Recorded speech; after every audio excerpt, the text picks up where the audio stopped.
Taped from New Jersey, it's the SNL Nerds, the show where two comics from New Jersey nerd out about Saturday Night Live. I'm your co-host, Darren Patterson. Yeah, and I'm your co-host, John Trumbull. How you doing, Johnny boy? Yeah, I'm doing okay. You had some fun with that opening. Nerd out! Yeah, I'm trying to bring the energy today, trying to bring it up. I don't mind telling you, I'm a little bit, pooped, a little tired, so I gotta pump myself up. I gotta rev myself up to talk about Saturday Night Live, and it's always easy because SNL, gives me the feels because I'm a big old SNL nerd, as we all know. Yes, I've heard that about you. Yes. Yes. It's known in the streets that I'm a big SNL nerd. That's my reputation precedes me. Well, that and you have that bedazzled jean jacket, so.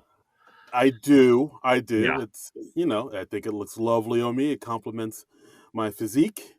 I think it's pretty shiny, and I will make you one if you want. We could be like these bedazzled jacket buddies. Sure. Yeah. Yay! Done. Okay. I'll adorn it with rhinestones and everything. It's gonna be all right. Well, that sounds like a plan. Yeah. So listeners, check out. Keep an eye out on my Instagram page. Look there for two bedazzled buddies with SNL nerds matching jackets. It's gonna be a hot summer, baby. Yep, we're gonna make that happen. Mm-hmm. We certainly are. It's gonna be great. We certainly are. Well, I can't wait to make my way to the craft store. You fire up the glue gun. Ooh, it's gonna make a whole day of it. So we're here to talk about yet another new episode of SNL. This one would be the Oscar Isaac and Charli XCX episode from March 5th, 2022. That's season 47, episode 14. Yeah, Oscar Isaac, great, phenomenal, fantastic actor, mostly known for dramatic work. Inside Llewyn Davis, Ex Machina, of course, Poe Dameron in the Star Wars films. Of course, he was in Dune, upcoming Moon Knight. He's known as a very intense, dramatic actor. A lot of people compare him to a young Pacino, and I could totally see that. So, yeah, you haven't heard that? I don't know if I have offhand, but yeah, I can kind of see it. Yeah, like a early 70s Pacino, That's when he was young. Yes. Yes. Serpico era Pacino, and right. I could totally see that. So a lot of people were like, well, yes, he can do drama, but can this man do comedy, commedia dell'arte? And oh, I'm silly today. And I had a pretty good feeling that he would do well in a sketch comedy. He only had that little bit of time in that cameo in the Sudeikis What Up With That sketch when Sudeikis hosted it. Oh, and I've forgotten that. Yeah, so something told me, all right, he might have some comedy chops here. He might be all right. And I'll spoil a little bit here. But I think he did a pretty great job as a host. I thought he was a pretty strong host. So do I. All right, well, that's it for this week. Thanks for listening, everybody. This has been a little shorter than usual, but follow us on Twitter. Yeah, SNL Nerds Show. Oh wow, we wrapped this up nice and tight. All right, yep. We liked him as a host, so that's our analysis for this week. Bye. Actually, you know what? Maybe we should do something different and talk about each sketch in this show. Just switch it up. Okay, fine. Let's go through it sketch by sketch. Okay. Interesting show.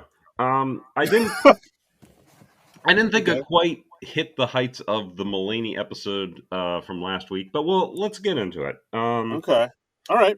We started out with the Fox News Ukraine cold open, which was, they billed this as live from Mar-a-Lago, the Fox News Ukrainian invasion celebration spectacular, with hosts Laura Ingraham and Tucker Carlson. And we have Kate McKinnon, of course, playing Laura Ingraham, and Alex Moffat playing Tucker Carlson, which I can't recall him ever playing Tucker Carlson before.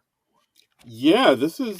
I mean, I'm not sure if you're being sarcastic or not, but No, but no, I was being totally sincere. Has he played him before, and I'm just totally forgetting about it? yeah. Are you serious? Yeah, he totally plays Tucker Carlson like all the time. Oh, I'm pretty okay, sure. all right. I'm pretty sure. I didn't. I can't. You're such a good comedic actor. I don't know when you're being, serious or sarcastic. You're. Well, I mean, deadpan is my basic brand, so Mm. yeah, yeah. And sometimes my sarcasm can be so advanced that it comes off as me being sincere. Um, See, I studied advanced sarcasm in college, so you'd think I'd be able to pick up on that, but yeah. Well, somehow I guess I just totally blanked on Alex Moffat playing Tucker Carlson before, but I thought his Tucker Carlson impression is pretty amazing, and it is pretty good. Yeah, I was really impressed with the wig that he was wearing. I it's a mean, good because it wig. made him look eerily like Tucker Carlson. Yeah, Tucker Carlson has a very distinct haircut. It's kind of like a, I don't know, like it's kind of like bangs or kind of like swoops down to. It looks like a little boy's haircut a little bit. Hmm. Yeah. It's uh, it's definitely a haircut that should have changed, or you should have gotten a different haircut once you got into your 20s. But he's standing on strong to that haircut, holding Well, on to it. and the bow tie it also adds aids the little boy. Does he? Um, Did he still do the bow tie? I thought he I don't stopped know that. if he does still do the bow tie. He might have given that up, but it's such an image. I can totally see why SNL did that. Yeah, like I don't know, the bow tie thing. It's very unless it's with a tuxedo, it's very hard to pull off and make look cool. I've always felt. Yeah, well, I mean, in a tuxedo, that's a different sort of thing. I mean, Yeah, unless you're in a tuxedo or you're Jimmy Olsen, yeah, maybe not do the bow tie.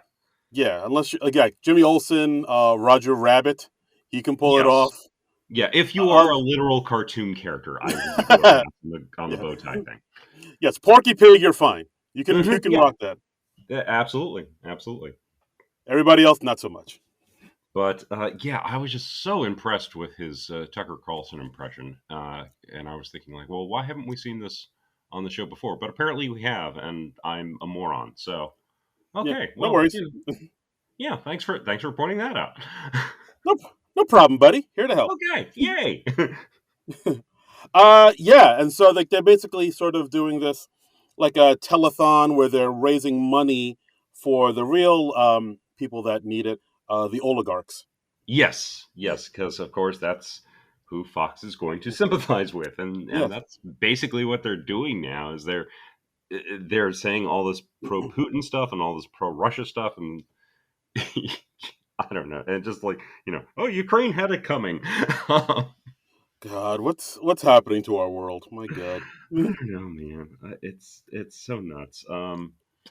And we have Donald Trump manning the phones and just going off into his unique sort of word salad, free association stuff on the Yeah. phones. He's just talking about Rihanna.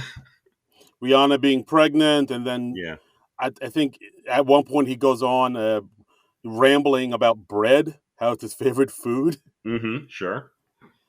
As you do, and of course, as always, Trump is played by the cold open kid himself, Mr. James Austin Johnson. Yep. Yep. And just killer Trump impression. I mean, he does a great job, and he much like our friend JL Collin, he kind of captures the way Trump's mind works, where he just like leaps from topic to topic without much, Yeah, without it making sense. yeah, it really is just whatever you're thinking at the moment, just say it, and Yeah, then just keep doing that, yeah, and people will listen if you say, and as long as you say it with enough confidence, yeah, people will be like, oh, he's really smart. He says what he means. He's oh god, yeah. It's dumb. it really is. It really is. It's dumb. We had Bowen Yang come in as Steven Seagal. Yes, Steven Seagal, a man who pretends to be Native American and a Japanese. Yes. And I said it that way just because that's how Bowen said it. I'm not, Right. yeah. 'Cause yeah, okay. Yeah. Don't cancel me, please. Yeah, that was odd. And then we had Mikey Day come in as Don Jr. and Cecily Strong come in as Kimberly Guilfoyle. Am I pronouncing that right? I believe so. I believe it's pronounced Harpy.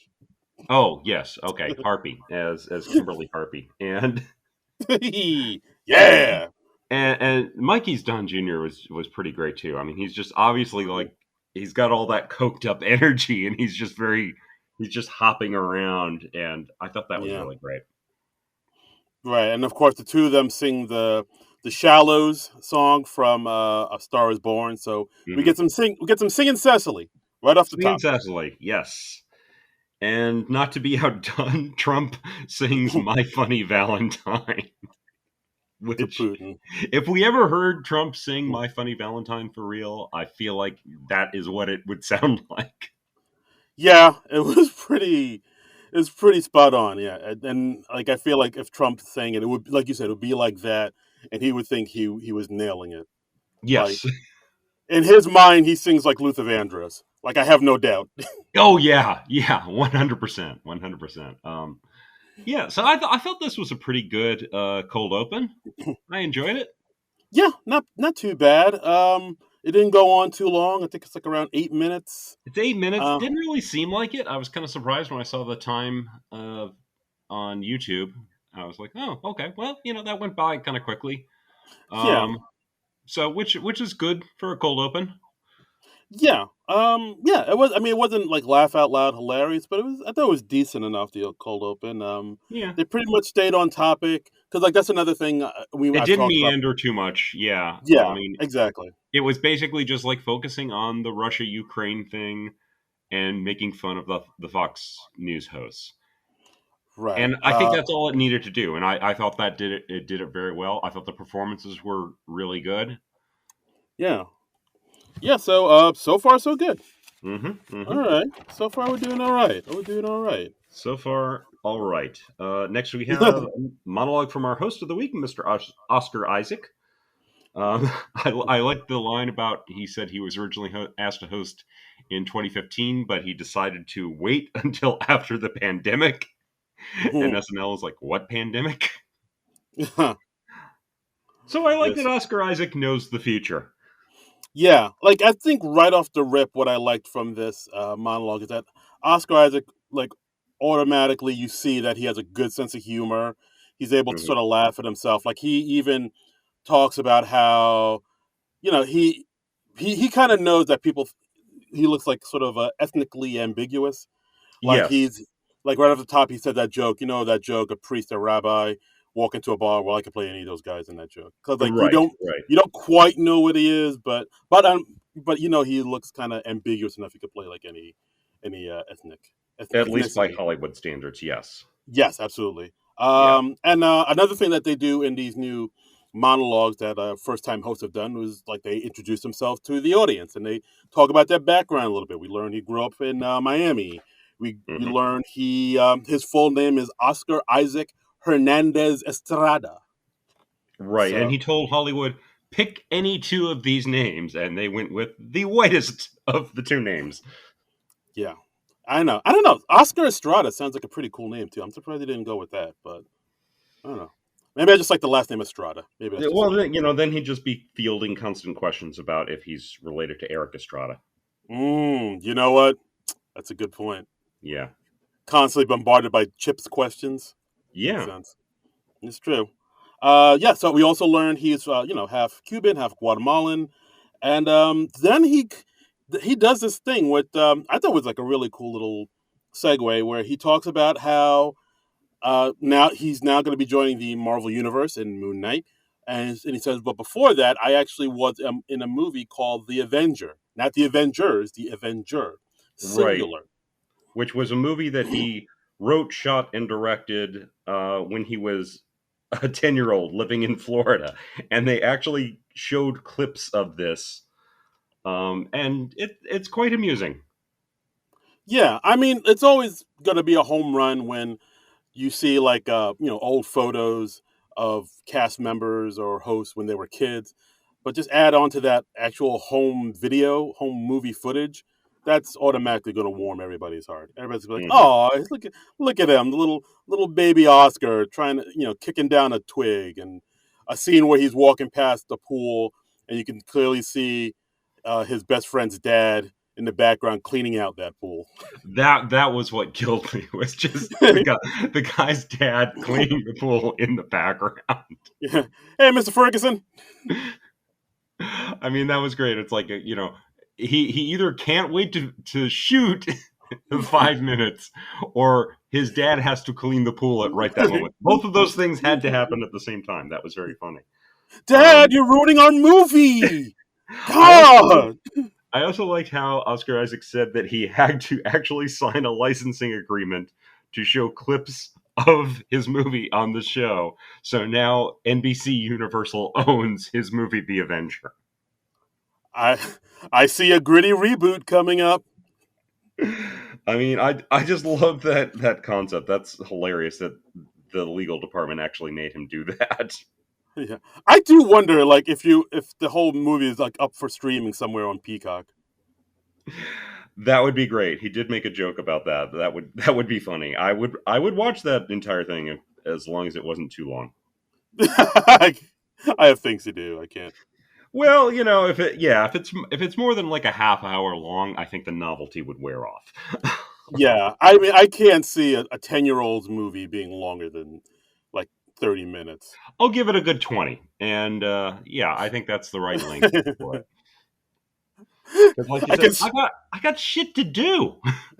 I can see you talking to the director, like a 10-year-old kid, like, "Hey, kid, it's been 20 minutes. Let's wrap it up here, all right? Yeah, I mean, come on. Come on, But Scorsese, la di da. Where time is money." exactly. But yeah, a cute opening, I thought. Yeah, I think it was very cute. It did what it's supposed to do, which is endear Oscar to everybody. We get to know him a little bit more. We can see he has a great sense of humor, and he used to be he's a weird kid, Hmm. like a lot of us were back in the day. So I was like, yeah, you're a weirdo just like us. Welcome aboard, Oscar. We love you. Yeah, yeah. I like that he said towards the end of his monologue, he said it's important to encourage kids to be weirdos because every once in a while, one of those weirdos grows up to host SNL, which was cool. That's right. You hear that, kids? You could grow up to host SNL, or you could grow up to do a podcast about SNL. So Right. stay weird, my friends. Stay weird. Stay weird. Yeah. Stay weird. Da, ba, ba, ba, da, da, da, All right. da. So next we had our first sketch. This was called Paw Patrol. This I thought was pretty clever. It's just done as a campaign against the current mayor of the town that Paw Patrol takes place in. And Oscar Isaac is running against the mayor and just complaining that all of their emergency response team falls. It's literally six dogs. Yeah. So I mean, I don't know how many of you out there have watched Paw Patrol, but it's apparently it's a big hit with little kids. It's like Hmm. this. It's have you? I feel like. Well, I'll ask you. Have you watched Paw Patrol, John? I have not, Hmm. since I am a 49-year-old man who is childless. I feel like it would be odd for me to watch Paw Patrol. I'm aware of Paw Patrol, and I knew that it was a thing, and I think Right. I could have vaguely told you what it was about. But I think this sketch laid out enough of what Paw Patrol is that even if you haven't seen Paw Patrol, you get it. Yeah, yeah. Basically, it's like dogs doing, I guess, like big boy jobs like Hmm. firefighter, cops, and Right? essential workers, Yeah. but all by dog. Then they all work in this one city called, I think, Adventure Bay, and they're all kind of headed up by this one little kid, Ryder, who like sends the dogs out to save people, and Right. of Yeah, and course, they do rescues and stuff, and yeah, right. and we have testimonials from citizens like Mikey Day saying, so there's just like one dog who's the fire department. So if you have two fires happening somewhere at the same time, that second fire is just SOL. Absolutely. Yeah, I like the idea of. I think it's a great idea for a sketch, but part of Hmm. me kind of wishes they went a little bit further with it, because like once they set up the premise of it, where Oh, this like because they started off as the mayor of the town, played by Ego Wodum, congratulating the Paw Patrol for doing a good job once again, and then it turns into that black and white footage, and of course the red lettering over the black and white photo of the mayor saying "Enough with the lies." So you basically see this is like a smear campaign almost, and Hmm. so then they introduced the concept, which is now that dogs are basically this town's police and firefighter system, this Paw Patrol initiative, the town has gone to hell because it's a good premise, but I don't know. I kind of wish they played with it a little bit more, and like I think the escalation really wasn't there for me. But I did like the concept. I wish they did more with it, but that's I, just me. I I thought it worked fine. I enjoyed it. I liked how they said that it was like six dogs was their entire COVID response team, and I like that they also said that they have a large amount of unsolved murders and carjackings Right, in the Paw Patrol town because those are not crimes that Paw Patrol addresses. So, right. and I also like the weird touch at the very end where we discover that Oscar Isaac's character is actually the husband of the mayor, of the current mayor. That was I a good twist. I like that Yeah, twist. I thought that was a cool, a nice, bizarre touch. I enjoyed this. I thought this was a pretty strong sketch at the beginning. Yeah, like I mean, they also talk about how I think it was Kate McKinnon who's one of the talking heads saying that like six dogs cannot protect a city roughly the size of San Diego, Yes. and I did like the part where they showed like a 911 call, Mm-hmm. and it was basically Ryder, the little boy who controls the Paw Patrol, picking up saying 911, how can we help? And it's the guy's like, oh my god, I need help. Something wrong with my girlfriend, man. I think she's ODing. And then the boy goes, hold please, and he just Yeah. hangs immediately And hangs then the up. call is disconnected. I thought that was funny. I kind of wanted it to go maybe I don't maybe not necessarily darker, but I feel like it needed more. But I did like the concept. I did like the idea of Hmm. it quite a bit. Yeah. So I thought that was getting things off to a fairly strong start. Yeah, yeah. Next, we had a pre-tape segment called "Inventing Chloe." This was a parody of the what is I think one of the big trendy shows right now, "Inventing Anna." I think that's on Netflix. Am I right about that? Yeah. So Yeah. So Inventing Anna, it's a show I'm aware of, but I have not watched. I have Uh, not seen it either. I'm kind of wishing that SNL would just release lists of what their various cast members and writers are streaming right now so I could familiarize myself with them a bit more and be more prepared for these parodies of shows that I've not seen before. Just like this right. week, Chloe is watching uh, Inventing Anna. So be prepared to see a sketch about him. I mean, they kind of did that in the beginning of the sketch. They show Chloe watching Inventing Anna, and then they Hmm. show like a little bit of the character she's supposed to be. I mean, all right, for those that don't know, Inventing Anna is a miniseries created and produced by Shonda Rhimes on Netflix, and it's basically the story of Anna Sorokin, who Hmm. uh, who also Anna Delvey, who was basically this con artist, we'll say, Yeah. who between okay, I'm just looking up on Wikipedia now. So apparently Anna Sorokin, she's somebody of Russian and German, background, con artist, fraudster. Between 2013 and 2017, she pretended to be a wealthy German heiress under the name Anna Delvey, and in 2017, she was arrested after defrauding or intentionally deceiving major financial institutions, banks, hotels, and acquaintances in the U.S. for a total of $275,000. So, Okay.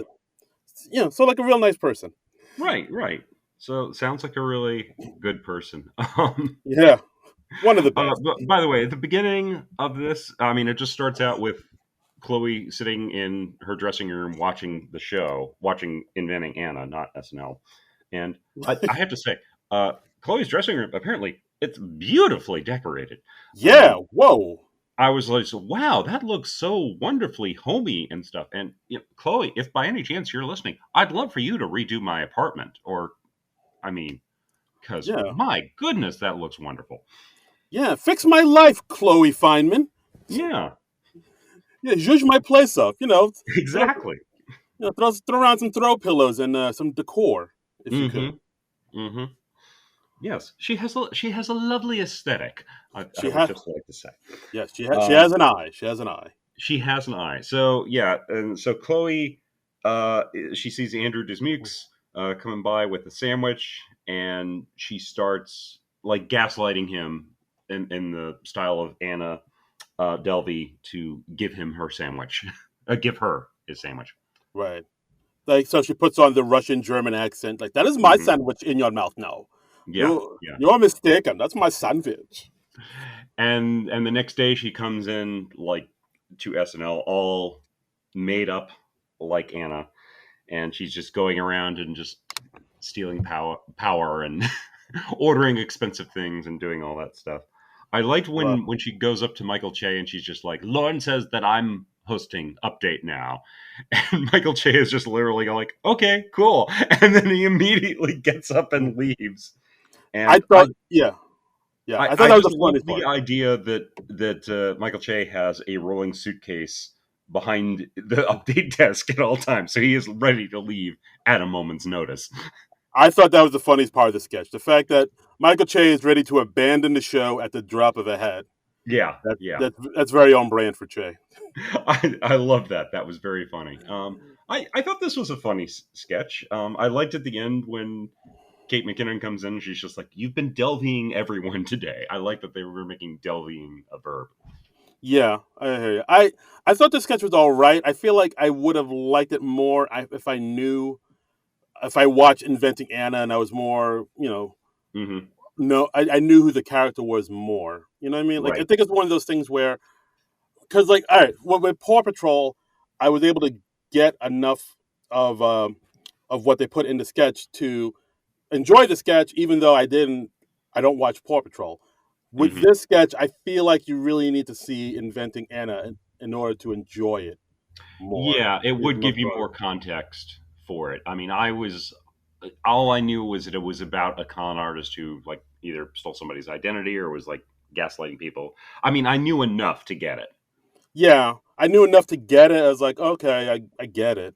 But like, if I watched the show, I think I would have really enjoyed it more because like I would have been like, oh, that sounds exactly like Anna. And but like I did like a few things here and there, like the way when Chloe talks to one of the pages, who I believe is played by a writer's assistant, and Mm, she said, "I'll put this on my card, darling."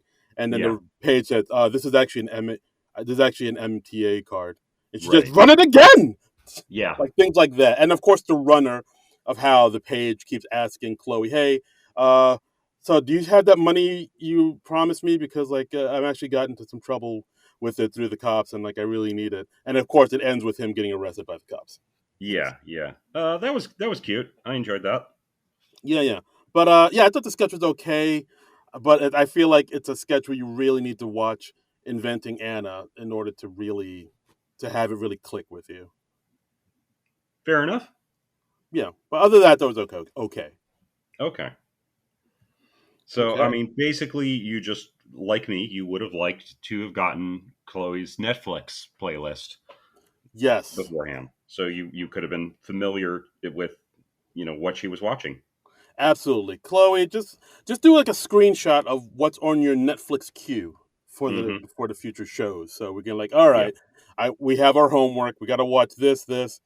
Love is Blind, and then we'll be able to understand what the sketches are going to be for next week. exactly, Yeah, exactly. do our due diligence. This sketch, by the way, written by Rosebud Baker, Mike DeCenzo, Chloe Feynman, Jake Nordwin, and Ben Silva. Mm, okay. Next, we have a sketch called Workplace Harassment Seminar. This was with Oscar and Cecily as HR reps at Lynx Pharmaceutical, giving their annual harassment seminar to the employees. Yeah, this sketch. I don't know. What do you think of this sketch? Let's start with you first. I've been Well, I blabbing mean, it away. had the phrase "raw intercourse," so of course I'm there for it. I enjoyed that. I'm all about that. Oh yeah, ladies, ladies. Um, I enjoyed it. I thought it was funny. I thought it was nicely bizarre. They're giving all sorts of HR examples of like, okay, now is this an appropriate thing to say? And they have like all these massively inappropriate things. The employees are rightly saying like, yeah, that's horribly inappropriate. And for everyone that Oscar and Cecily are saying like, no, that's actually totally appropriate because I'm her boss. So Damn, do you live at the gym? Because that juicy booty slaps. yeah. Yeah, yeah. There's a lot of cool like little phrases like juicy booty slaps and Hmm. hey N word, are you going to are you going Yeah. to? I heard you can hear people in the audience being like, "Whoa, whoa." Yeah. And then they further explain that the N word in this instance is actually nice. So Yeah, no, because they're Italian. Hey, it's so nice. Hey, you're nice. And so yeah, so Oscar and Cecily are two crazy people in the sketch, basically. yeah, yeah. Yeah, I And thought. we learn at the end that they're not actually HR reps. They're from a group called Could Be Worse, and they're just their job is just to come around and show how things could be worse than they actually are. Yeah, absolutely. I mean, I guess the only thing I wasn't too wild about in the sketch was because like the way they sort of interjected that whole thing about Keenan, who's one of the workers, Hmm. was like busy was like had a thing of looking under people's while they were looking under people's bathroom stalls while they're in the bath. Like that was like that Yeah. kind of took away the focus. I was like, all right, which storyline, which part am I supposed to be paying attention to? Like the fact that he's a peeping tom and peeping in bathrooms, or these two crazy HR people. It kind of like took away the focus, I guess, a little bit. Yeah, I can see that. I can see that. Yeah, sometimes they do that where it's like, oh, and I guess it arises out of, oh, we have to give these other people something more significant to do. So they're not just reacting to how crazy the main thing is. But yeah, sometimes it does split focus. I didn't feel like it was a big problem with this sketch, but I totally see what you're saying. Yeah, it was just like, and I mean, I get they had to do that because at the end, the capper is this whole sketch is actually a TV show for Keenan's character Kevin, airing Hmm. on the Weather Channel, which isn't a thing At anymore. 6 in the morning. Right. Exactly. So I was like, all right, I guess I don't know if that was like a strong enough ending to validate having to, interject the whole bathroom peeping thing, but I guess. Yeah, it was kind of a bizarre ending. It was just an out of nowhere ending. I Yeah. think it was just like, yeah, we don't really know how else to end this sketch. But I thought the performances by Oscar and Cecily were really good. Yeah, no, Um, absolutely. Oscar, like, I think this was like one of the performances was like, wow, Oscar is really, he is in it to win it. mhm.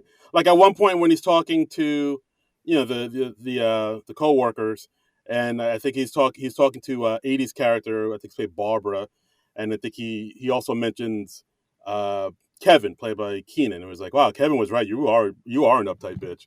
I was like, ooh, Yeah, it's like, damn, Oscar, all right. yeah. I also liked them like casually revealing things that were told to them in confidence. That was a funny concept. Yeah, no, absolutely. Like, I think when I saw this sketch, I was like, all right, Oscar Isaac is all in. He's going Yeah. for it, Hmm. and Hmm. I appreciate that. I am here for it. Yes. Yes. This sketch, by the way, was written by the Please Don't Destroy guys and Colin Jost. So it's Martin Mm, Harley, John Higgins, Colin Jost, and Ben Marshall. So, absolutely. Okay. All right. Now let's get into one of the weirdest sketches I've seen in a well, I while. mean, it's a Sarah Sherman sketch, so weird comes with the territory. Yeah, like I feel like, but I mean, honestly, this is probably like the weirdest thing Sarah has done on the show. Like, because like I think Uh huh. when we first learned that Sarah was going to be on the show, like we did a little recon work and saw like, oh, she's into some really weird. Okay, that makes it sound like we stalked her. Yeah, no, I mean, like what I We're not like outside her apartment with binoculars. you see the movie. We looked up some of the stuff she did online. You guys see the movie Stakeout, right? It was like that. Yeah, we were Emilio Estevez and Richard Dreyfuss. Um, and then later we went back with Rosie O'Donnell as our third Yeah, sidekick. yeah, it was like that. We run a tight ship here over at SNL Nerds. Right, right. But no, I mean, we saw like the type of comedy she did, and it was like, oh wow, that's really bizarre and disturbing. And Yeah. so we thought she would come in hot with that stuff on SNL. She really hasn't just yet. Like she's had like a few desk. It's Uh, been a slow ramp up. I feel like, right.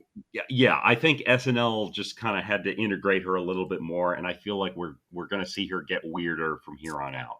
Right. Like I think like you said, like we saw her do her desk pieces on Weekend Update, so the audience Hmm. gets to know her, gets to like her, and then we've seen her in a few things here and there in sketches, like stuff she did with Pete Davidson or the sketch she did with Dismukes.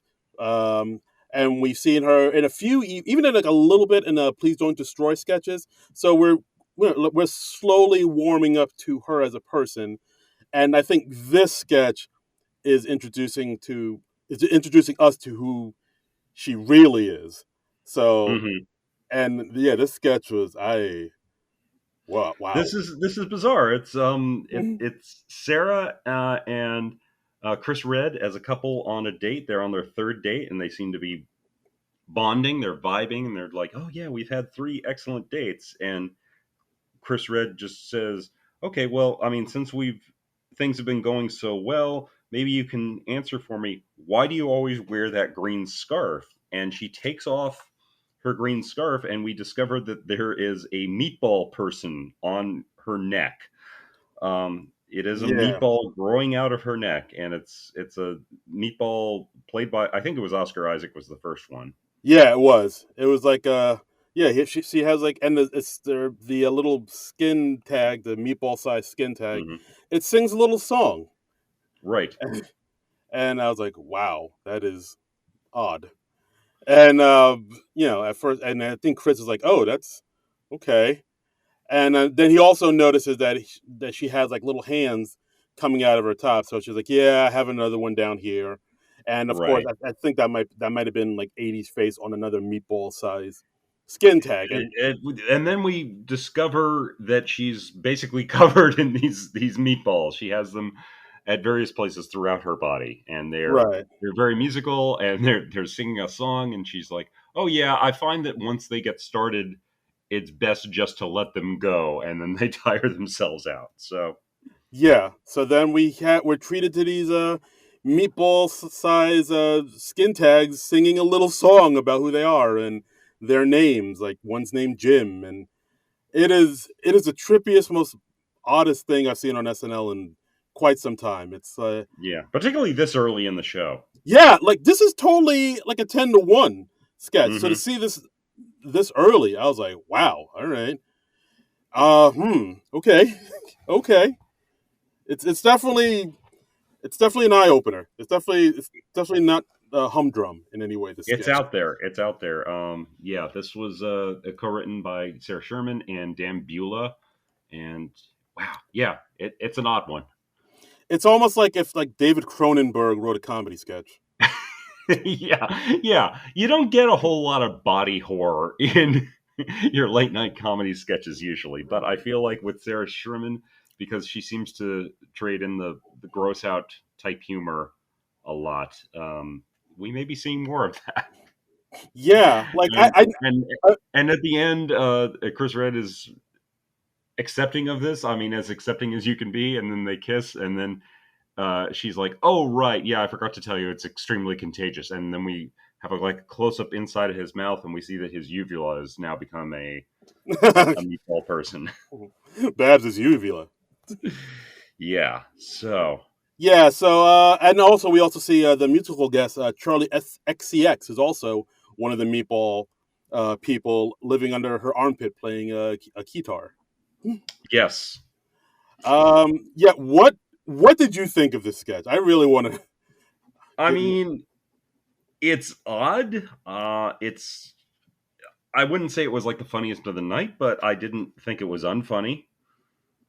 okay. You know, it Uh, wasn't my favorite or anything. I was just like, okay, that's weird. I uh, think it was probably funnier than it was weird. okay. Yeah, So I think it yeah, was like weirder than it was funny, but it was. yeah. I mean, I I kind of feel the same way you did. Like I didn't love it, but I appreciate the fact that they took such a big swing on Mm-hmm. such an odd sketch. Because like I think I'd rather like a odd, memorable sketch like this than just like a regular humdrum kind of forgettable sketch that they could Right. just that they could I just mean, pump out. it's certainly not yet another game show sketch. Yes. It's interesting to see like a decidedly different style of humor on SNL, and Yeah. Yeah. it's cool that I mean the show's been going on for nearly 50 years, and we're getting new types of humor on it. That's pretty exceptional, I think. Yeah. No. Absolutely. This is definitely not the norm to what they're used to doing. So I appreciate that. I I don't feel like it's. I mean, this is like more sort of that Adult Swim, Tim and Eric Yes, type of vibe of very comedy, which much so. I'm Yeah. yeah, which or even like a Chris Elliott type of, but which is like I'm Hmm. not. That's not that's not my bag, baby. But like I appreciate that they went for it like they Yeah. did. Like and also I like mean, a part of me kind of felt like I knew something weird was going to come up when I saw in the beginning of the sketch like Sarah Sherman was not like her typical Sarah Sherman self. It's uh like huh. she wasn't wearing her like David Koresh glasses and rainbow suit, and she was like, David Koresh glasses. you know what I mean. She has them, and Yeah. Okay. and she wasn't wearing her like her rainbow suit, and she wasn't like scream talking like she usually does. She was like talking, Hmm. like regular. And so I Right. was like, oh wow, she's being like a more Oh, subdued. this is going to get really weird. Yeah, exactly. I swear that's what I thought. I was like, oh, she's being really like because she usually kind of scream talks like Gilbert Gottfried, and Yeah. so like not to see her not do that and talk in a regular voice, that Hmm. that like unsettled me. I was like, oh, what's about to happen? Yeah. But but yeah, overall, I thought the sketch was more interesting than funny, but I'm glad we have it. Okay. If that makes any sense. Yeah, it does. It does. It makes a vague amount of sense. Yeah, I don't Yeah, know if I'd want to see this type of thing every single week, but every once in a while, yeah, all right. yeah, you definitely don't want to watch this while eating. No, No, yeah. I mean, I'm glad that I did not have. Well, actually, I went to a party last night and I did eat some meatballs. So I ate oh, meatballs within 12 hours of watching this sketch. oh no, oh no. I'm glad I didn't watch this like right after I got home from the party. Though I'm glad I spaced it out and I was able to see it on the next day. Yeah, It wasn't quite as weird. like you get home from the party, you immediately watch it. It's like, oh, let's watch this meatball sketch. Oh my god, no!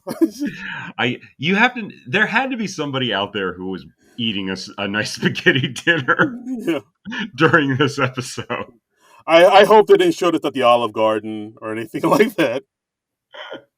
That would be hilarious. Yeah, If there was somebody who was like shoveling a meatball into their mouth at the point of the reveal in this sketch, let us know. yeah. All the Italian restaurants cleared out when the sketch came out. Oh my god, no. Mamma mia! Where's anybody go? And So it's not nice. it's not nice. It's a, that's some for you, huh? All right. So next we have our musical guest for the week, Charlie XCX. She of course did two numbers. She did the first number, "Beg for You," and her second number, "Baby." Right. Her first number, she's like decked out in like this white outfit. She's got what looks like Fritos on her fingernails. Um, I was just kind of fixated on those throughout the number. Yeah, like those Lee press-ons, like Yeah, 10-inch nails. That they were yeah, quite a sight. quite a sight. And her second number, "Baby," she's in like this black number. She looks like, as we hear somewhat later in the show, she looks like she was going to a sex funeral. Yeah. Oh, So hey that's now. what I thought when I saw that. Hmm. What did you think of her music? Um, I thought it was all right. I thought it was, Yeah. she did it well. It's nice, catchy, Mm-hmm. poppy dance songs. Right. Um, yeah, I thought it was okay. It just seemed kind of I don't want to say generic, but Hmm. kind of generic. It just seemed like, all right, this is nice pop dance stuff. Like, I probably would have liked it when I was, 13 or something. Hmm. But yeah, I thought it was like, all right, this is all right. I liked like in the first opening number, she was dancing like around all these like flowing silk curtains, Hmm. like it was like an R&B video from the '90s or something. I thought Yeah, there's yeah. like a It smoke was, machine. yeah. She seems like a little Katy Perry ish. So I feel like in she appeared so close to when Katy Perry was on the show, and their shtick seemed kind of similar. So I kind of wish they'd gotten a little more space between them. You know? That's a good point. Yeah, I hear what you're saying. Yeah, that sounds about right. Yeah. But yeah, I honestly didn't write much about these performances. I thought they were okay, well done. Hmm. Just fine dance pop stuff. Nothing. Yeah, it's good for what it is. It's just not really our bag for either one of Right. us. It's Not no. my bag, baby. Yeah, it's no LCD sound system, which something we didn't bring up that I didn't even realize till afterwards. Uh Where huh. on the second, you probably saw it too. Where in the second performance, the lead singer kind of threw in like a nod to Angelo towards the end of his Yeah, no, I performance. mentioned that. Oh, you did? I did. Oh, I do not listen to this podcast, so I Well, I apologize. mean, you don't listen to my parts of it. I think you're wrapped with attention when you're talking. I'm sorry. What? Exactly. Mm. So, Weekend update. weekend update with Colin Jost and Michael Che. Micah Trey. Say. Let's see. I mean, this is a pretty good update. I thought. I enjoyed the Chase line about how since they've lifted vaccination legislation, that bars and restaurants will no longer have to pretend to look at vaccination cards. I thought that was a good Yeah. line. There was a knowing laugh throughout the audience, right? But like, yeah, Yeah. yeah. Uh, Trey had one of my favorite jokes, where the National Pig Day joke. Hmm. Like, yeah, and I told a pig that, and he handcuffed me. Yeah. Ha. That's good. That's a very Che joke. Yeah, there's some good stuff in there. Like I like that joke. What else were they like? There was like a few. Colin Jost, he mentioned a story. Apparently, there's a big controversy with the show Euphoria right now, and they're arguing that the creator of Euphoria is sexualizing the teenage characters too much, and like all the characters in Euphoria are in high school, I believe. And Yeah, Colin just says, I think I can speak for everyone when I say that no one had sex in high school, and he puts up a picture of him in high school, and yeah, yeah, not good hair. yeah. It was a weird. How would I describe it? It's like a bowl cut almost. That's like Yeah, parted in the middle. yeah. It was like, oh, all right, that's a It's choice. like, Definitely a choice. wow, you, yeah. Mhm. But facially, he didn't look that different. I mean, he's No, still, yeah. If it wasn't for how he was dressed and his hairstyle, he wouldn't look that different. yeah, So, he has a youthful face, so there's that. mhm. Uh, But I mean, I admire Jose's willingness to always be the butt of the joke. I mean, that seems to be a regular thing on his update segments now, yeah. and I enjoy that. Well, I mean, he has a book out called A Punchable Face, so I think he knows Hmm. that. Like, once people just sort of just by looking at him, you kind of want to make fun of him. Like he, Well, and also it's like once you become head writer of SNL and you're married to Scarlett Johansson, it's kind of tough to be an underdog. So I like that he's sort of like taking the piss out of himself, as the British might yeah, say. You yes, exactly. know, Like, oh yeah, you're making fun of me because I look like this. Ha ha ha.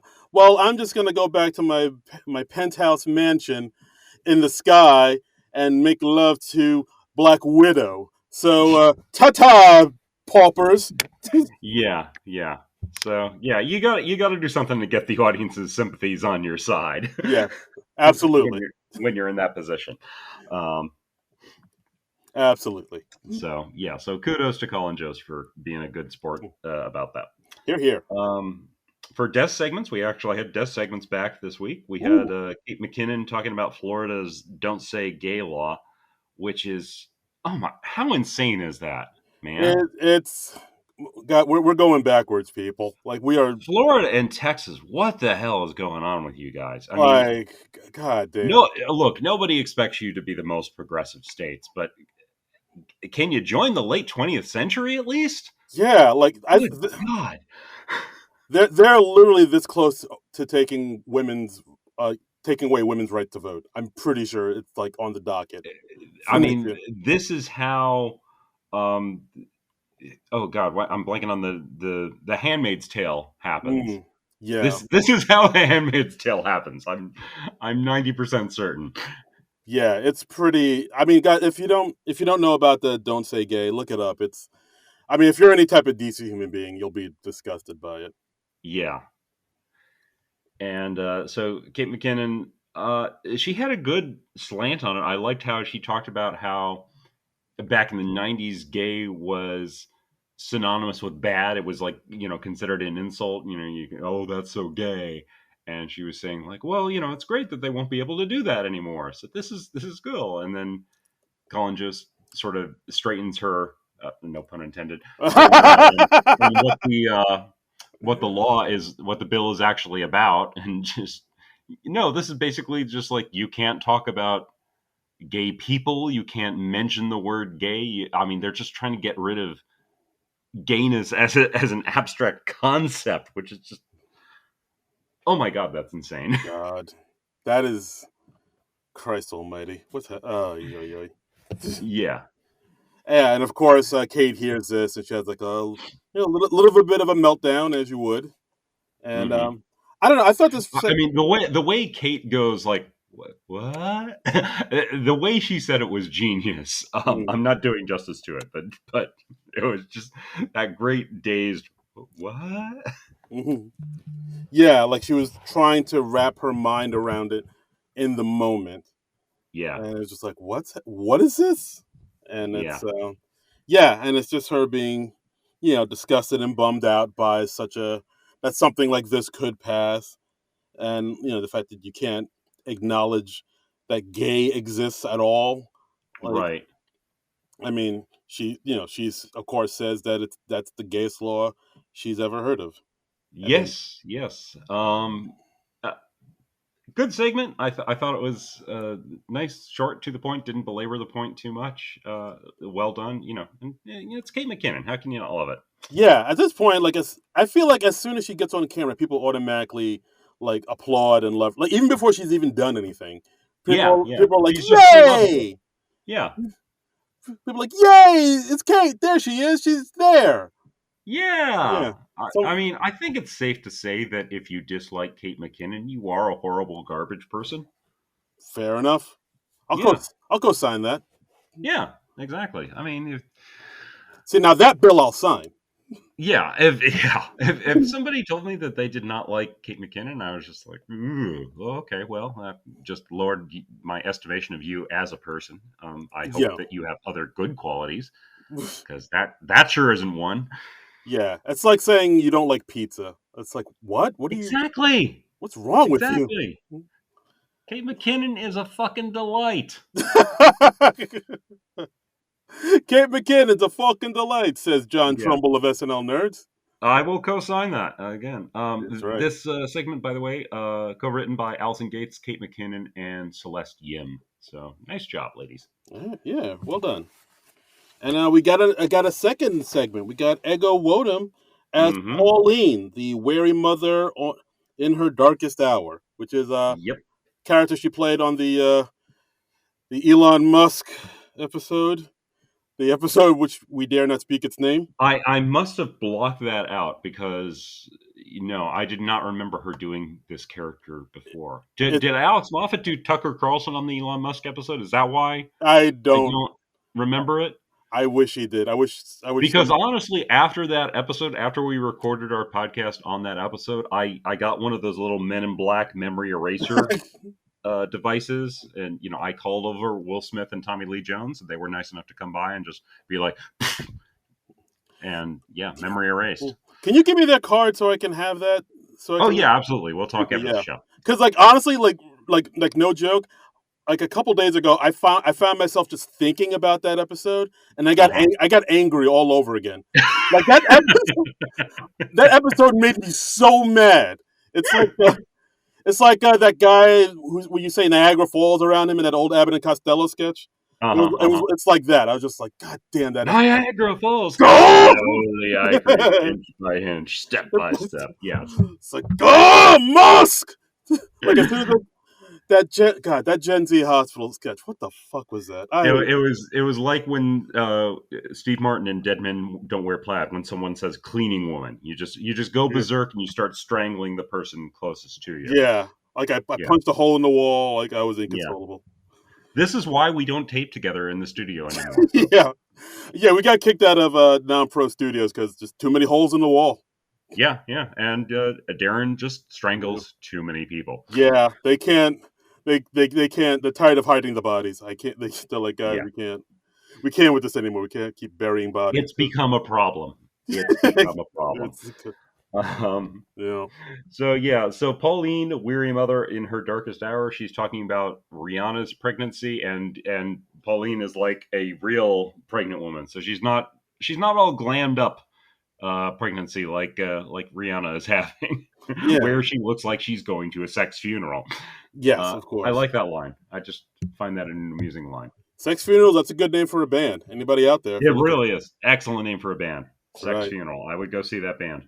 I imagine they play like goth industrial or something like Yep. that. Yeah. So I'm just throwing it out there, throwing out ideas. Yep. Yep. Free band name, folks. Sex Right. Funeral. Hey. And yeah, we talked to Pauline, who's like very depressed that she's pregnant. Rihanna looks beautiful. She looks like she's trying to shoplift a turducken. Yeah. The pregnancy has her going crazy, wanting to eat everything. Pickles, peanut butter, the barrel of a shotgun. I thought, Dark. yeah, I was like, whoa. Yeah. All right. I was not expecting that. That was a left turn, my friend. Yeah. This segment, by the way, written by Anna Dreesen, Allison Gates, and of course Ego Nwadum. Right. So yeah, funny stuff. Yeah, and I also liked how at the end of Pauline's spiel, she brings in Michael Che to it, revealing that Michael Che is the one that knocked her up. Yeah, and she points out that he didn't want to wear a condom because it interferes with sensation, and Michael Che just goes, "Yeah, that does sound like me." it don't feel the same, baby.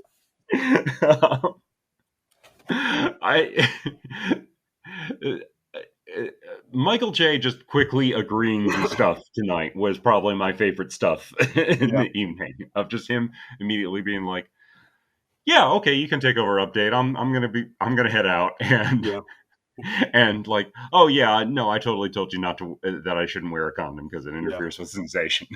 That does sound like me. He's very agreeable. He's very agreeable. Yes. Yeah. Like, yeah, probably. Michael Che likes to go in raw. Yep. He likes the raw intercourse. Oh, there it is. Oh, full circle. We're just weaving these threads through the show. I mean, it's really impressive. We're weaving a beautiful tapestry, people, for you, the listener. Yeah. So yeah, funny stuff. A pretty solid update, I thought. Yeah, not bad, not too shabby. Next up, we got 80s Dream. 80s Dream. This starts out with an introduction by 80 Bryant explaining that she's been on the show 10 years now. She's played many a mother, many a teacher, and now she's just doing this sketch herself of what she wants, and it's her with her famous recurring character called the Sexual Woman. Right, because again, 80's aware of who she is, who she's constantly playing in sketches. Suburban moms, housewives. Women named Barbara. That type. That's her wheelhouse. Teachers. Women named Diane. She diversifies. So in this sketch, she plays, like a sexual dynamo of a woman. Yes. She gets to glam it up, which 80 doesn't get to do that too much on the show, I suppose. Right, and of course here we see Oscar Isaacs as the object of her affection. Mm-hmm. And And she of course resurrects her famous catchphrase as the sexual woman. Hey, get your fat ass on my lap, bitch. looks Which great on a t-shirt. I mean that's one of the all-time great catchphrases from one of the all-time great SNL characters. I mean, it's just it's just so much fun to see the sexual woman return whenever they come back to her. Right. I mean, I haven't seen this. They haven't brought her back in a while, so I was glad to see You this know. recurring But character. I mean, I have so many fond memories of the sexual woman and all the wonderful sexual woman sketches that she's done over the years. Right. It's I mean, it's incredible. I mean, Darren, I'm going to put you on the spot. What is your favorite the sexual woman sketch? oh, the one from the uh from the 90s was good. From that And time when they did that thing? yes, from the Yeah, time they did that thing with that guest host, and she was like, "Hey, big boy, bring them cakes over yonder." And yeah, that was before she had her catchphrase. They were yeah. I experimenting with mean, different it things. took them a while to work out the kinks, but yeah. Right. And But it's been gold ever since. I thought that was good. I thought it was good when that guest host came on as the Hmm. special guest that did a cameo. Right? He was good. And the other time, the cut for time sketch one, which you probably Yes, yes. That's a yeah good one. That's an yeah excellent one. yeah I mean, go Google that, people. yeah You want to see some great SNL sketches? Just Google that, and just I mean, you might have trouble finding it at first, but just keep on searching until you find it. yeah. Don't do it at work though, because if you type in "sexual woman" at work, you might get something else. Yeah. You might get And it. and you'll have to talk to the HR department. You'll have a conversation with Oscar and Cecily. Yeah, and they'll be like, "Oh, you got to talk to us again. I'm gonna blow my brains out. Yeah. Why do you keep saying I'm that? gonna I'm gonna blow my goddamn brains out." So yeah, this was basically just an excuse for 80 to have fun flirting with Oscar Isaac. Yeah, how can you blame her? Man's beautiful. Um, this is another one I found like more weird than funny. Yeah, yeah, I would agree with that. Like, Yeah, I thought maybe it was kind of went on a little bit too long. I thought it was yeah, weird how it cut back and forth between the pre-tape and then the live sketch. yeah. I don't know if we needed to keep cutting back to the pre-tape of 80 talking about it. I think just once would have been enough. I think it was one of those things where maybe they felt like they needed to put that in just so just so you know what's happening. Like there is Yeah. no sexual woman. I'm just making this up on the spot so I could rub my hands on Oscar Isaac. But Hmm. I feel like if they were more confident in the material that the audience would get it, they wouldn't have had to go back to the pre-tape and do that. Yeah. Yeah, it kind of and it kind of messed up the flow a little bit. I thought. Yeah. Yeah. I would agree. Yeah, but I did like that part at the end where Oscar Isaac saying, "Oh, I love you, I love you, 80." Me, Oscar Isaac, and then Oscar for a minute breaks character and is like, "Wait, whoa, that's my real name. Is that a mistake or something?" And yeah, and 80 just makes a quick excuse. She's just like, oh yeah, the writers, they're Their writers are so annoying and stupid. Let's just go with it. yeah, yeah. I And Yeah, I thought that he was a just nice goes little with thing. it. I thought Yeah. that was a nice little twist right there. This sketch, by the way, written by 80 Bryant, Allison Gates, Claire O'Kane, and Celeste Yim. Hmm. So, Yeah, yeah. So not bad, not bad. yeah, No. not my favorite of the night by any means, but Mm-mm. Okay, so next up, hey, I mean, I cannot blame 80 for abusing her position like this. I would attempt to do the same thing in her shoes. yeah, if you have that power, you abuse it, abuse it, abuse it. Yeah, I mean, that's what we're all about. Yes. Absolute power corrupts absolutely. Yes, as it should. I mean, because what's the point of it otherwise? What's the point of having power if you can't abuse it? What the flip? Absolutely, yeah. I mean, that's half the fun. Absolutely. Yeah. Next up, home repair show. Hmm. This is a home repair show, as you might have guessed from the title of the sketch. What? Uh, Oh yeah. it's Keenan hosting a home repair show called "In Over Your Head" about people who attempted their own home repairs and quickly got in over their head. We had Kyle come on as a fellow who tried to fill his own pool. He's just like, well, it's just a hole in the ground that you fill up with water. How tough is that? Yeah, and apparently it's a little bit tougher than one would think. Yes. I will admit, I did like the first gag that happened when Kyle first comes out. He's like soaking wet from the top, and then Hmm. Keenan, who's the host, saying, "Oh wow, looks like you got a little wet there from building the pool." And Kyle says, "Oh no, that this is unrelated." And Yeah, then, and then it's never explained. I yeah, enjoyed that. yeah, I guess he's just a sweaty boy. Yep. Um, yeah, and then of course, then they go into how he tried to dig the pool while filling it up with water in order to save Yeah. time, and it ended up, and And he also setting the concrete, and he got caught in the concrete. right, and he ended up puncturing a septic tank because that's a different kind Yeah. of pool. Yeah. And Oscar Isaac comes on as a fellow who tried to do his own electrical work and obviously electrocuted himself. He tried to install his own circuit breaker. Um, Yeah, he puts on those like the strong like Spanish sort of like Chico and the Man type of voice where he's like, "Oh, it's just wires." yeah, he did. He did a lot of character work, a lot of character voices throughout the show, which I appreciated. He really made a point of differentiating his characters in each and every sketch he was in, which was cool. Yeah, no, absolutely. So yeah, I think he said he tried to build his own. He tried to install his own circuit breaker, which Hmm. is something if you shouldn't be doing if you don't know what you're doing. Yeah. That's that's tricky stuff, my friend. Hmm. Yeah, so he electrocuted himself. Then they bring in the third guest, who is Keenan Thompson's wife, and then it just ends up with played by Ego, and then it's just Ego sort of dressing him down, sort of berating him, saying that their house is in need of repair, but he doesn't get to it because he's too busy doing this show, talking to other people who hurt themselves, who got in over their head.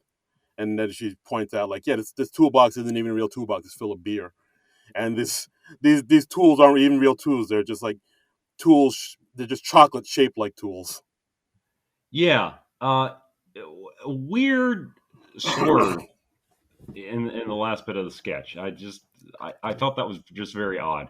Yeah, the way it ended, like, yeah, it was a weird. And then at one point, they bring in his son's peanut allergy, and I was like, and then Yeah, and then they and have, Chris Red comes in with like this big swollen tongue. It was, yeah, very odd. yeah, I was like, what does this have to do with anything? Like it, I not to make the joke, but it did feel like the writers of the sketch got a little in over their head too, and didn't know, Oh, I see what you did there. yuck, yuck, yuck, yuck, yuck. Yeah, I thought it was very as a sketch, but it is notable for another reason altogether. This was apparently Keenan Thompson's 1,500th sketch Yes, on the show. the big 15000, Mister No, Coof. just Wait, two O's. what? What? I 1,500. That's just one. two zeros. Yeah, okay, yes. This He is did not do 15,000 sketches. this is why I don't do my own taxes, John, because I'm not good. I am not good with numbers. It's funny because Darren was doing his taxes earlier today, Yeah, and so we're recording this late. yeah, because yeah, numbers elude me, as you can see.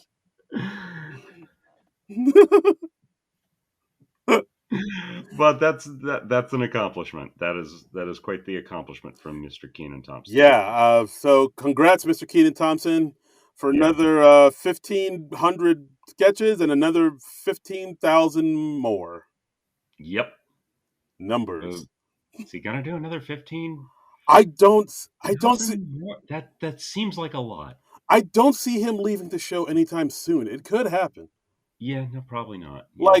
Like, no one on the cast, people in the cast still like him. Lauren is cool with Yeah. him staying around. The Yeah. audience loves him. He can still Yeah. do side jobs while he's on the show.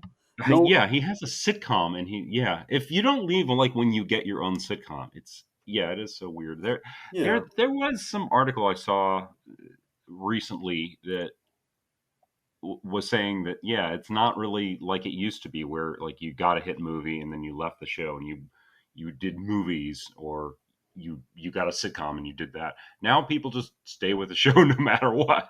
Yeah, and then they have like all these side hustles on the Yeah. side, like commercials and movies and TV shows. And like I still remember, Mm. like, did you listen to the Fly on the Wall podcast with Dana Carvey and David Spade? Haven't listened to that yet. No. If on the Conan episode, they mentioned that too, where they talk about, yeah, like I guess like now it's okay for all these cast members to have like side gigs and miss shows and stuff. I think, Yeah. and especially even Spade says, yeah, like I couldn't do a Super Bowl commercial that I got offered because of the show, and it was like really good money, and I really wanted to do it, but I talked to the people at SNL, and they were like, yeah, you can't, we don't do that here, so I had to like turn it Wow. down, and That's nuts. yeah. I guess Lauren is just more like, oh, I'll probably hang on to people longer if I let him do more stuff. And I think that's also probably part of the reason he has such a huge cast now.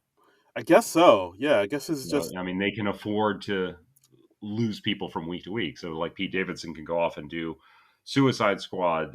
Cecily can do Schmigadoon or her Broadway show, yeah, and Kate can go off and do the Tiger King thing. yeah, out now on Peacock. Yes. Yeah, and even this episode, no Pete. He's out.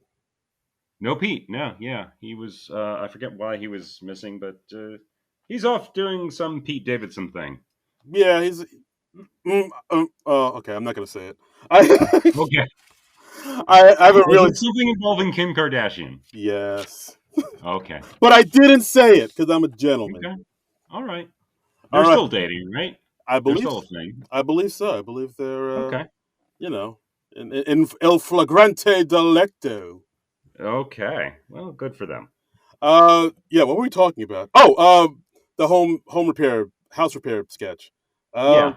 yeah, it's pretty weak, and it just ends. There's not a strong ending at all. So I was like, Yeah. It was like I said. It just took this weird left turn with the Ego coming on as his wife, yeah, this was and yeah, I didn't feel like it really built well, as you like to say. yeah. This was a miss. I thought. Yeah. Yeah. So you would hope that it would have been a better sketch for Keenan's 1,500th, but Yeah. they can't all be winners. Take the good, take the bad, take them both. There you have. The different strokes. Yes, exactly. See, you get it. Yeah, I get it. I get Yeah, it. I get things. yeah. All right, next we had a sketch called Fiction Workshop with Edie Bryant playing a teacher. not not 15 minutes after she complains about playing a teacher on the show. She is playing a teacher in another sketch. I thought that was kind of hilarious. Life imitates art, imitates life, imitates I art. just mirrors reflecting mirrors. Oh, we're through the looking glass here, people. We really are. Oh boy. But yeah, so 80 is teaching a fiction writing class. Mm-hmm. Her students are Chris Red, James Austin Johnson, Heidi, her first appearance of the night, and Uh-huh. Melissa. And yeah, so they're about to wrap up the class, and then we see Oscar Isaac as the janitor coming in to mop up, and then she says, "Oh, I'm sorry, I thought you guys were done." And then the teacher's like, no, it's okay, we're almost done. And then she strikes up a conversation with the person, and we find that the person's actually kind of writes on the side, the janitor. Yeah. So Yeah. Like she always sees him with a different book in his yes, hand. So she's like, oh, well, you're obviously an avid reader. And so, yes, do you yeah, write? And why it's like, don't you join us? Why don't you share some of your work with us? right, and then we have, then the janitor sits down and reads the story he's been writing, and called Apogee of Midnight. Mm-hmm. And Great we, title. yeah, great title. And we quickly learn this is basically like some type of erotic fan fiction about involving him and Dua Lipa. It's just basically a story about him hooking up with Dua Lipa. Yeah, and his character in the story is not terribly familiar with Dua Lipa. He says like, oh no, well, I've seen a few bikini pictures, but that's about it. yeah. I'm more of a classic rock guy myself. Uh, So yeah, I mean, this is like a. I thought it was a. I kind of like this one. I thought it was like a very interesting slice of life sketch. It all kind of mhm. hinges on Oscar Isaac's performance, and he, Yeah. he he does a really good performance in this. Like he kind of played Mhm. this character like sort of a all shucks type of, like, oh yeah, I'm just a janitor. Yeah, I'm just mopping up here, ma'am. And then, yeah, yeah. like, but the way when he gets into this story, like it's it kind of reveals this other side of him where, and it's interesting. Like, and I also like the fact that like all the guys in the class want to hear more about the story about him. Yes, and all the women are like, "Okay, well, we've heard quite enough. This, yeah, Why don't we just like skip to the end?" And he skips to what you think is the end, and then he starts chapter two, and they're like, "Wait, chapter two?" And he's like, "Oh yeah, this is 800 pages." yeah, strap in, So guys. it apparently gets quite detailed. Yeah, at one point he mentions Tony McDaniel's, a ginger milf. I was like, is that an actual person, or can I look this I up? don't know. Is that? Uh, Should I Google Tawny McDaniels? I, Let me see. all right.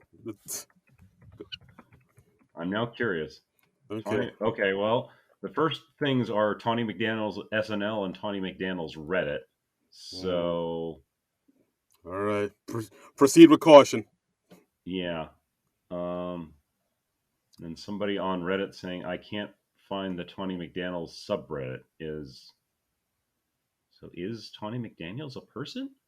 I don't know, but yeah, I mean, he also mentioned like, oh, porn wasn't what it was like it was in the '70s when it was great. It was all about art. I was like, oh, all right. Sure. Yeah. But he's still saying it in a way that he's like still kind of nice and charming. He's not like saying it in like a slimy, creepy way. But No. Yeah. He seems very. He doesn't seem to have much malice to him. So yeah, so and yeah.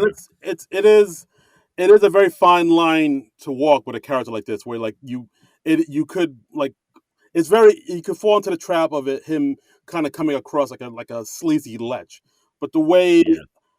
the way Oscar plays it, he's still kind of endearing and sweet, even though Yeah. he does say things like to Dua Lipa in his stories. Well, what brings you all this way to see little old me, there, girlie? Yeah. And then Dua Lipa asks him, "Can you teach me how to make out?" And at that point, the girl's like, "All right, this is." Yeah. And I also like, Um, I thought it was by the way, not getting any hits on Tawny McDaniels. It's Google oh, is saying, did you mean Tony McDaniels or Tawny McDonald? So apparently both of those are things, but Tawny McDaniels, not so much. who the hell's Tony McDonald now? Wow. I don't know. I'm not going further down this rabbit Okay, hole, all Darren. right, all right, all right, fine. I mean, this is already just tangentially related to the Uh, sketch. Somebody doesn't want to do the work.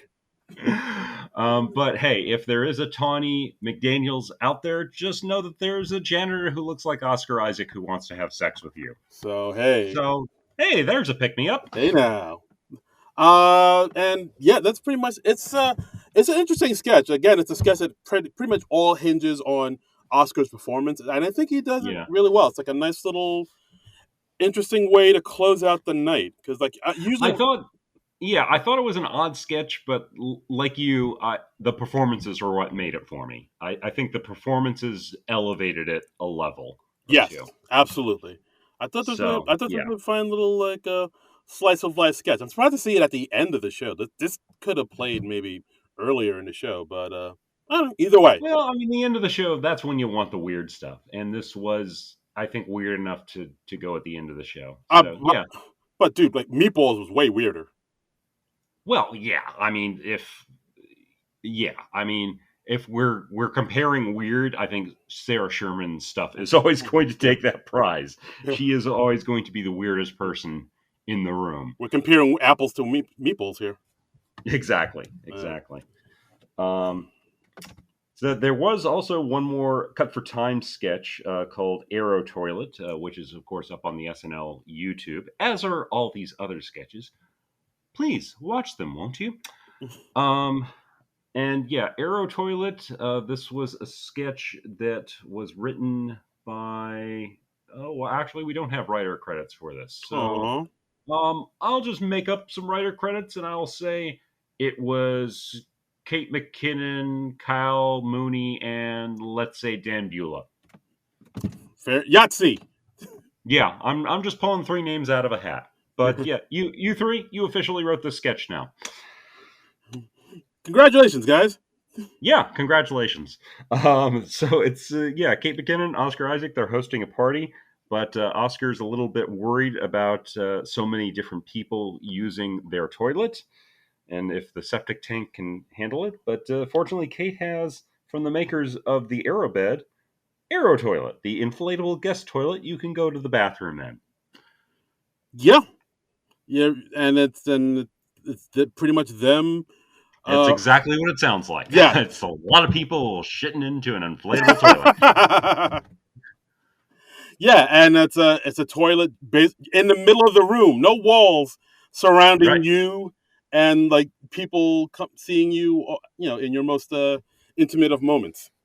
I mean, if you have a burning desire to see a lot of SNL cast members with their pants around their ankles and their genitals all pixelated out, this is a sketch for you. Oh, that's got to be a Reddit thread somewhere. That's got to be. I'm not going down that rabbit hole. You know what? Look up that along with Tony McDaniels. Oh, you know that's a fetish for somebody. Yeah. Oh my god. Oh god. I gross myself out even just thinking about it. Yeah, yeah. Um, but yeah, it just goes into it's just lots of people using this inflatable toilet, and they're talking about how wonderfully convenient it is, and then it all goes disastrously awry at the end when Oscar Isaac tries to empty out the toilet, but he pulls the wrong valve and it just spills everywhere. And we don't see anything. We just hear everyone just reacting like, "Oh my god! Oh no! Right, Oh because the humanity!" I think he makes a mistake of unplugging it or pulling out the stopper indoors Yeah, in the kitchen, and then Kate's yeah, like, no, you gotta do that outside, and it's too late, yeah. and just poo poo and pee pee everywhere. Yep. I like how they also had inflatable toilet paper and an inflatable magazine for you to read Yeah, on the inflatable toilet. yeah. I was like, This what? is funny. I would have put this in the show if it were up to me. Yeah, I thought it was funny enough. Yeah. I understand it had to be cut for time, but yeah, I thought the sketch was all right. You know what? I feel like not all the cut for time sketches are cut purely for time. Ooh, I feel like sometimes they might be cut for content. mm. So you That's my hot take. so you're saying pixelated genitals on a toilet is the reason we can't see this in the show on the main stage? Well, maybe, but I mean, that's what the internet is for anyway. Yeah. Oh, of course. Yeah. Oh, absolutely. Actually, I understand there's also non-pixelated genitals on the internet I somewhere. I wouldn't know about that. Somewhere in places, like somewhere on the dark web. Go Google dark web and unpixelated genitals if you Yes. want to see that sort of thing. Go to TonyMcDaniels.com. TonyMcDaniels.com.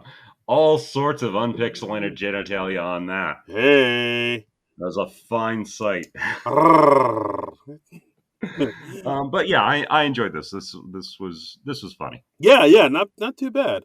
And Hmm. yeah, that's the episode, guys. All in all, not too bad an episode. I feel like the last week's was a little bit stronger. I think the energy was I, more I I up. think last week was a lot stronger. I think last week was a really solid show.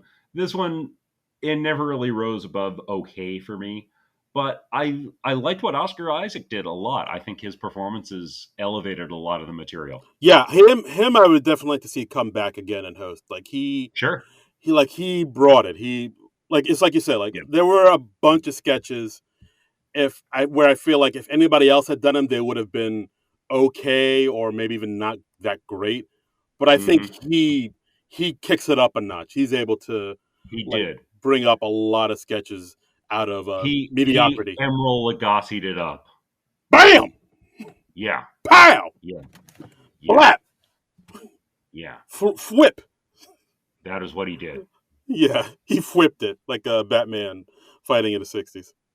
Yes. Mhm. So yeah, Yeah. I would like to see him come back. No, absolutely, absolutely. Like he's proven himself that like yeah he could definitely do this. So Hmm. he was game for anything. He came in 100%. When Hmm. in the paint, he was good stuff. Yeah. So yes, more Oscar Isaac, please and thank you. Yes. Yes. And looking forward to watching the Moon Knight show. Oh yeah, that should be a good. I mean, I'm not familiar with the comics. Are you? Or I know a lot of people are. It I seems mean, like. I'm aware of Moon Knight. I've read some Moon Knight stories. I wouldn't say he's a favorite of mine, but he's interesting. They actually gave him well, what back in the day he was called multiple personality disorder. I think now it's dissociative identity disorder. Yes. I forget why they changed that. But yeah, but he has multiple personalities. He's got like three different identities at least. Oh boy. Wow. So Should be yeah, interesting. Yeah. he's got some stuff going on. Yeah. Ooh.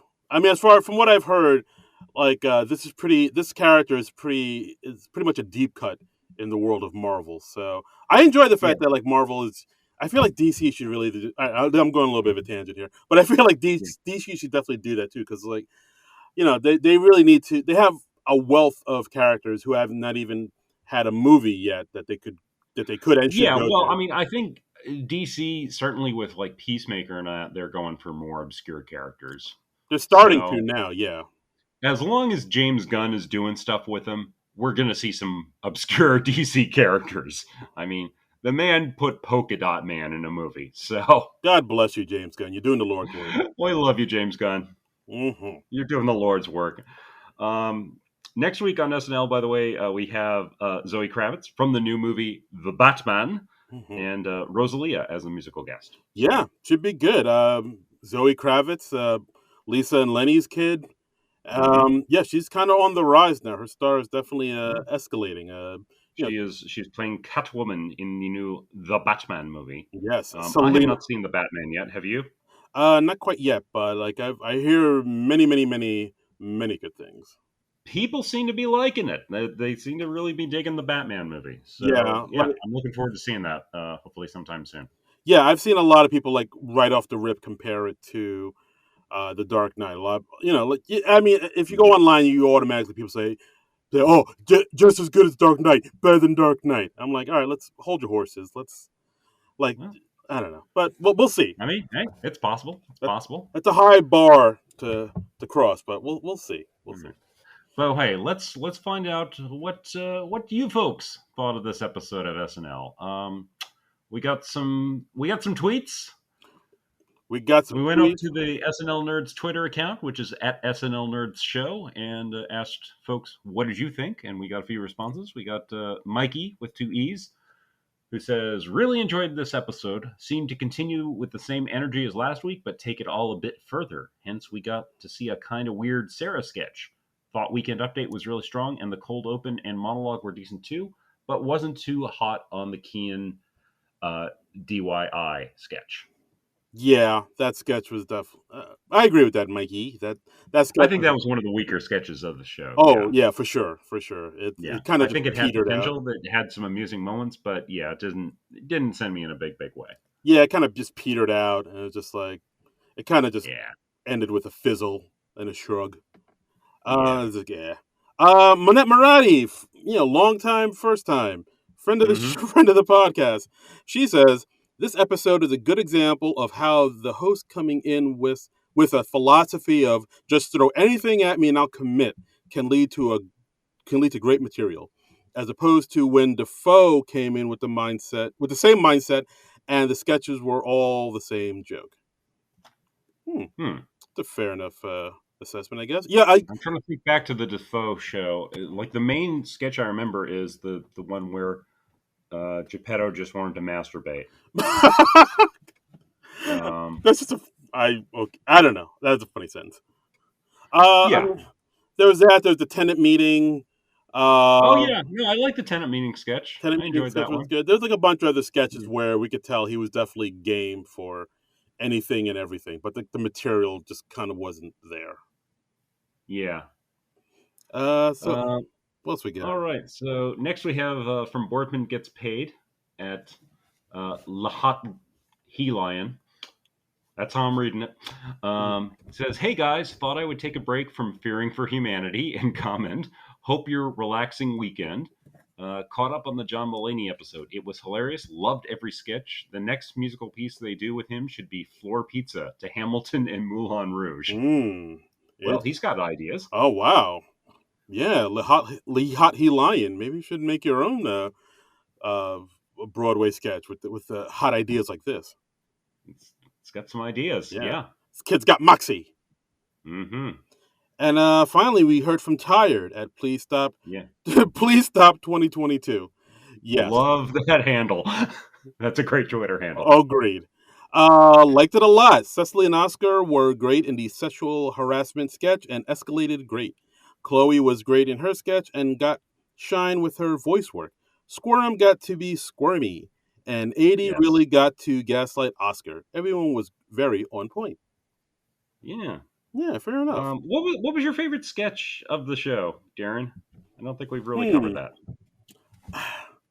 I might go with the last sketch, the fiction writing. Really? Okay. I think so. Surprising. I mean, either that or I did get a kick out of the sexual harassment work. That might be my favorite, the workplace harassment seminar. I like that, and again, I thought the performances were really good. I thought Oscar and Cecily played off each other very nicely.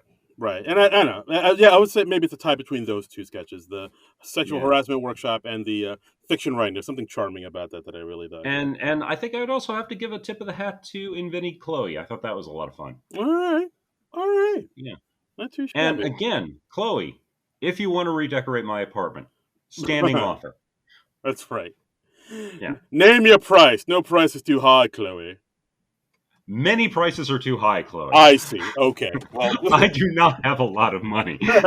So we do have a ceiling. I see. I want to see what you can do on a budget. This is going to be a test of your redecorating abilities. I'm going to give you $5 if you can redecorate a two bedroom apartment for that. Yes, you've got the job. I am willing to pay up to tens of dollars. Ooh. So nice little side gig for you, Chloe. Mm-hmm. That's right. Cold hard cash, Chloe. Tens of dollars. Yeah. You can send me some sketches. That's right. And we'll talk. Hit us up on Twitter at SNL Nerds Show. Yes. You can also message us through our individual accounts. I'm at Trumbull Comic on Twitter. That's TRUMBULL and the word comic. I'm at Darren Credible. That's DARA Incredible. Twitter and Instagram. Well. Yeah.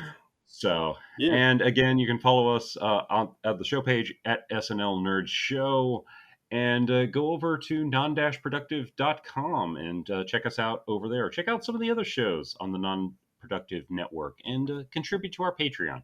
Yes, please give us money, sweet, sweet money. That would be lovely. Brother, can you spare a dime? Yes. Okay, that's very good. Yeah, and I guess that's the episode, guys. As always, thank you so much for listening. As always, you know, please spread the word, write reviews, all that jazz. You know, the spiel. And yeah, I don't know, John, how do we end this? You got anything else to say?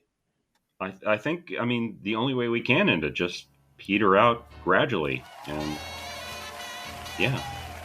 But wait, isn't there like a thing we always say at the end of this? I have to think on that. Like some sort of catchphrase? Yeah. Like, hey, bring that fat ass over here, bitch, or something. Right. I think we should start ending the show with that, frankly. All right. But hey, what about, I've got an idea. What about if we just said, Nerds out! This has been a non-productive media presentation. Executive producer Frank Hablawi.